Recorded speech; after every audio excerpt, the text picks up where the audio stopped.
I've grown in my skills and I've sharpened my skills. And I've gotten better in so many different areas of the craft that I'm very, very proud. And I'm just happy to be a part of the show. Got better at working with other actors, and yeah.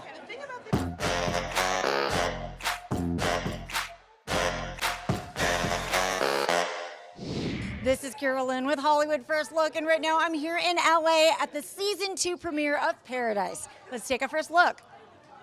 So Gabriella really has to choose this season if she's really going to lean into being a healer or a warrior. So I would like to know for you, when you read what that sort of kind of dynamic she's going through with Sinatra, how did it make you feel? Well, I don't think there is a choice between being a healer or a warrior. I think they're both kind of the same thing in a way.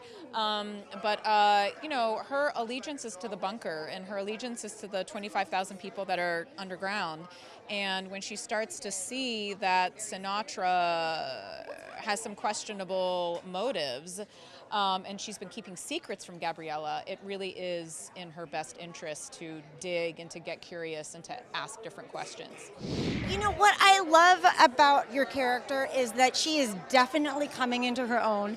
She's definitely becoming an adult before our eyes. How fun is it to be able to embody her? Oh my gosh. Well, the writers give me so much material.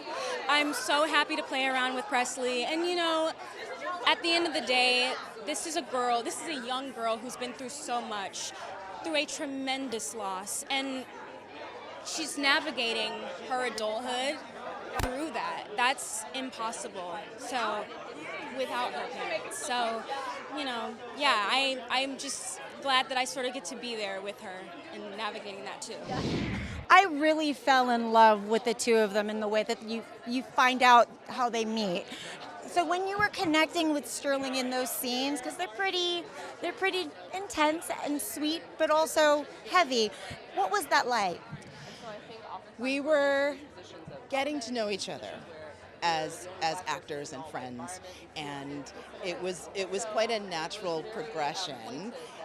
As we were sort of, how do I put this, becoming more vulnerable and beginning to trust each other as scene partners, the characters were getting to do the exact same thing. So it was just a really, it was easy.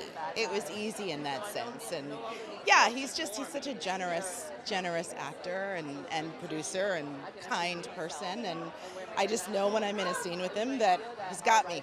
Well, how have you grown as an actor being on such an iconic show for 2 seasons? I've grown in my skills and I've sharpened my skills.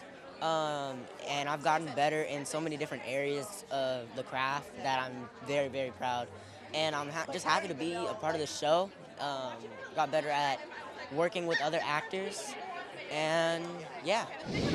Okay, this season, she's kind of babysitting. Yep. She's doing a little detective work. I mean, how much fun is that to lean into, knowing that what your character is finding out, but then I don't want to give it away, may possibly get her into trouble?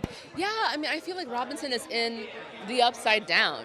She spends first season as this woman who's in control. She's, head of the Secret Service. Her job is to protect the president. She's also sleeping with the president. We get to see this woman who's really got the world on a string.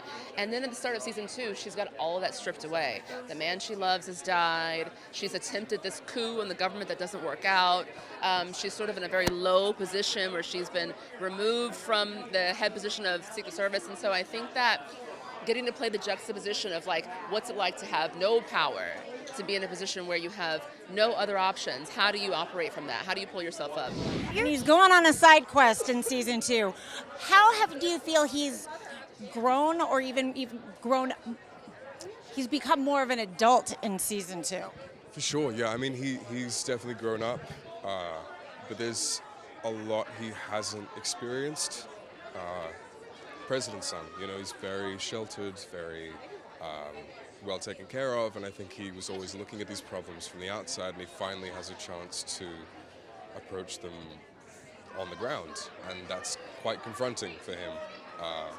So I think he's ready to do something, and he is fully capable.